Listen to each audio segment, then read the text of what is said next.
সাজ্জাদ হোসেন সজলের আম্মু। আমার ছেলেকে যে আশুলিয়া থানার সামনে এই যে দেখতেছেন আগুন দিয়ে জ্বালিয়ে দিয়েছিল, আমি সেই সাজ্জাদ হোসেন সজলের আম্মু। আজকে আমার এই দৃশ্যটা আমি এখানে আসছি থেকে আমি এখানে সহ্য করতে পারতেছি না। আমি কিভাবে এটা মেনে নিব? আমার চোখের দৃশ্যটা যখন ওদিক চলে যাচ্ছে আমি আমার ভাষা হারিয়ে ফেলতেছি। আসলে এখানে বলার মতো ভাষাও আমি পাইতেছি না। আসলে আমার 5ই আগস্টে আমি চলে গেছি, আমার সন্তানটা কত কষ্ট করেছে, কিভাবে ওরা মেরেছে, আগুন দাউ দাউ করে জ্বলতেছে।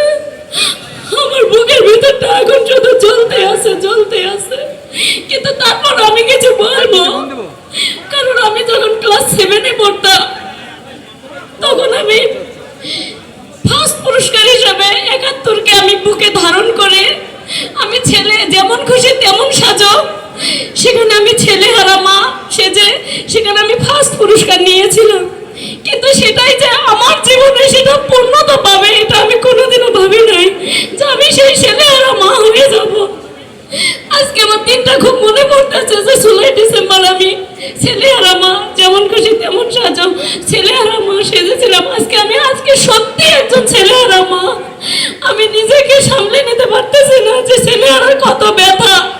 সেদিন হয়তো আমি আনন্দে আত্মহারা হয়ে আমি সেজেছিলাম যে না 71-এ মায়েরা এরকম কষ্ট করেছে।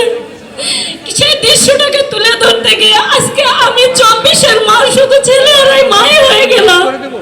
হয়তো আমার কপালে এতটুকুই ছিল, সেই পূর্ণতাই আমি পেয়েছি।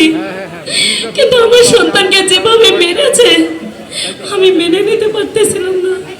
আজকে আমার সন্তান আগুনে এক্ষুনি আছে না কেন ভারতে,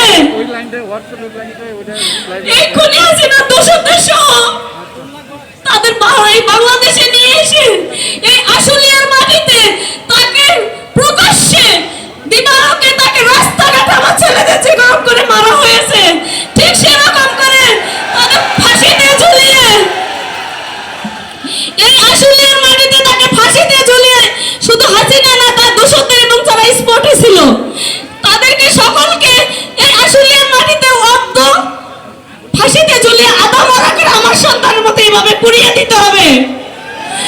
এটা আমি কোর্টের রায় নয়, আমি সজলের মা হিসাবে রায় দিয়ে গেলাম। আমার রায় সকলেই মেনে নেন। আমি একজন মা, আমি এই সন্তানের মৃত্যু মেনে নিতে পারতেছি না। আমার বুকে হাহাকার করতেছে, আমি কথা বলার ভাষা হারিয়ে ফেলেছি এই দৃশ্য দেখে। আমি এত দৃশ্য আমি দেখতে চাই না। আর কোনো মায়ের সন্তান যেন এভাবে না পোড়ানো হয়। এই স্বৈরাচার সরকারকে এই দেশে এনে এই আশুলিয়ার মাটিতে তাকে মারতে হবে। আমি কি যে যন্ত্রণায় ভুগতেছি আমি আসলে বলার ভাষা পাইতেছি না। আমার সন্তানকে যেভাবে মেরেছে, এত করে মারার পরেও আমি দুঃখের সাথে জানাচ্ছি যে সেদিন আমাদের শহীদ পরিবার সোসাইটির পক্ষ থেকে আমরা অনুষ্ঠান করেছি চিন্ময়ীতে, বাংলাদেশ চিন্ময়ীতে, কিন্তু আমাদের উপদেষ্টা কোনো উপদেষ্টা সেখানে উপস্থিত হয় নাই। আমি তুই দেখা চালাই সেই উপদেষ্টাদের। আজকে আমার সন্তান যদি এভাবে মরত, এভাবে যদি ডক্টর ইউনূসের সন্তান মরত, উনি বসে থাকতে পারতো না।